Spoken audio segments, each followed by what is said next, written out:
Petition. I call the member for Heffron. Mr Acting Speaker, good, effective local members advocate on behalf of their community. Doesn't matter who the government of the day is, doesn't matter who the health minister is. If you have one of the world's greatest hospitals servicing your electorate, as it does the seat of Coogee, Maroubra and Heffron, you fight for your people. You fight for the quality of health care.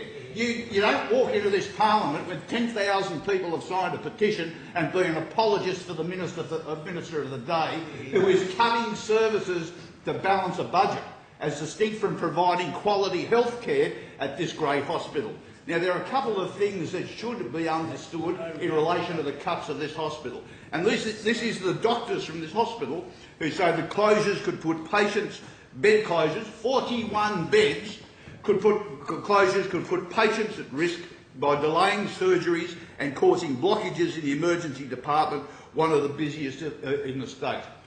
Now, as far as the Prince of Wales has consistently failed to meet federal targets mandating patients be moved from the emergency department within 4 hours, 52% of arrivals in this hospital cannot be accommodated within the appropriate time.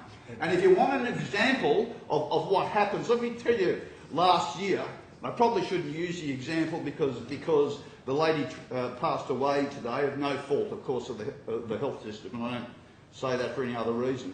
91 years of age, fractures her leg, gets taken to the emergency department of Prince of Wales Hospital, is there for 13 hours, and when a family comes back, she's removed to Sydney Hospital because there's no beds. But there can be 41 beds closed at that hospital. And you can imagine what the family was like. And in so doing, I just take the opportunity of saying to Archie and Harry Platt to wish them and their families a long life at the passing of their mother.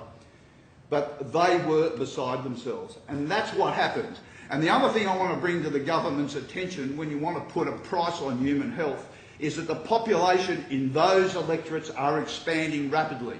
The government is coming into this place and into my electorate and the member for Coogie's electorate and the member for Maroubra's electorate with urban activation precincts wanting to increase the population by tens of thousands of people. And it doesn't just put demand on infrastructure. You can't just provide trams, you've got to provide health services. And you can't cut beds and you can't cut 200 staff and you can't put patients at risk.